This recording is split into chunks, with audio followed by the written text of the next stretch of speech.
Sharing is caring. दोनों भाई नाश्ते की टेबल पर बैठे थे। प्रियंका, मेरा नाश्ता कहाँ है? भाभी, मुझे भी ऑफिस के लिए लेट हो रहा है। इस पर प्रियंका किचन में से दोनों के नाश्ते की प्लेट्स लेकर बाहर आती है। लो भाई, आप दोनों का नाश्ता। किसी को भी 1 मिनट का सब्र नहीं है।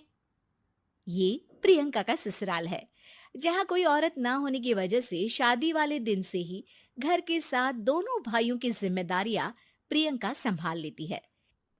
दोनों भाई शांति से नाश्ता कर रहे होते हैं कि अंकुश अपने भाई की प्लेट से पराठे का एक टुकड़ा उठा लेता है।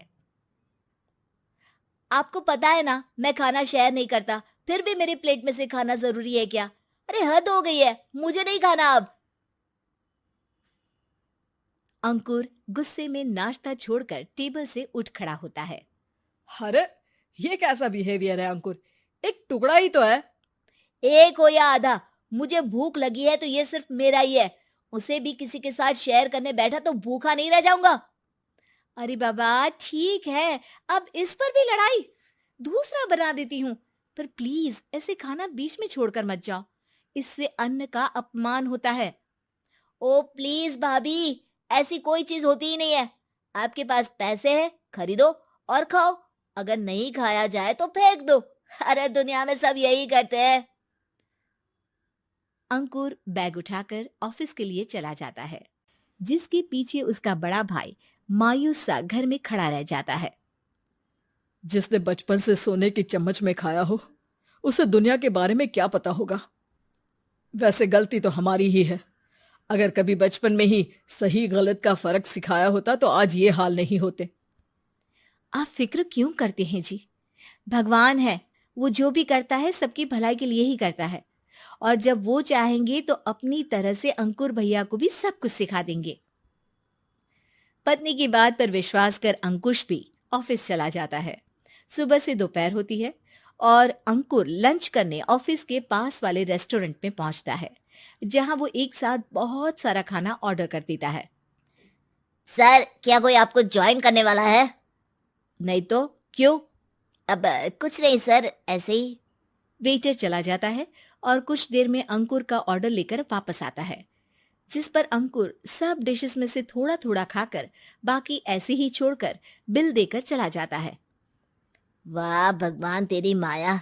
कहीं कोई एक एक टुकड़े के लिए तरसता रहता है और ये 5 लोगों का खाना ऑर्डर करके एक का भी पूरा नहीं खाते। पैसे वालों की माया।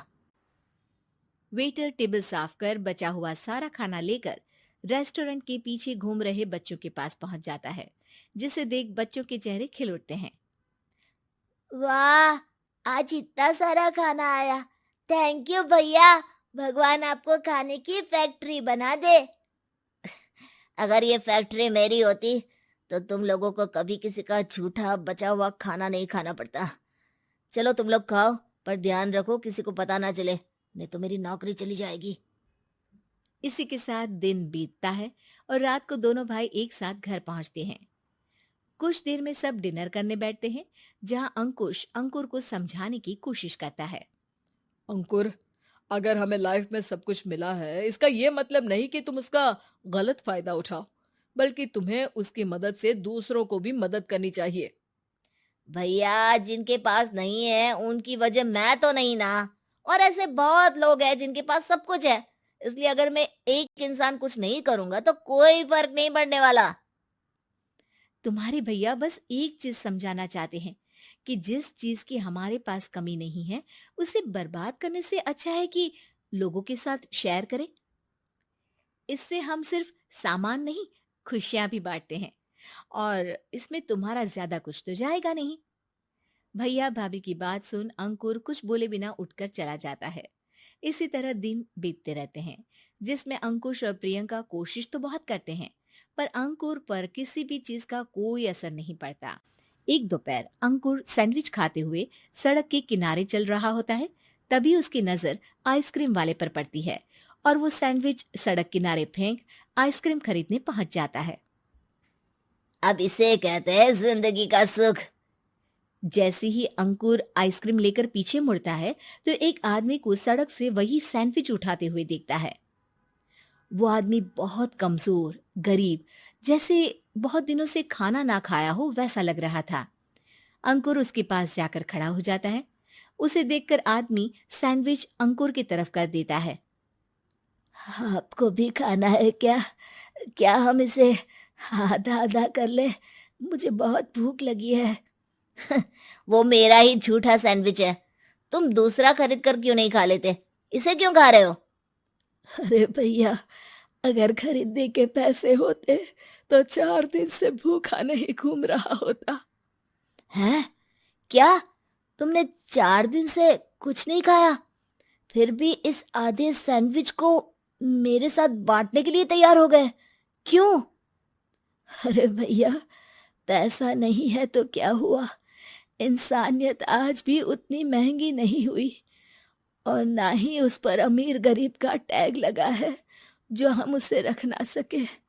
पर अफसोस, आजकल लोगों के अंदर पोषण, खून या विटामिन से ज्यादा इंसानियत की कमी होने लगी है।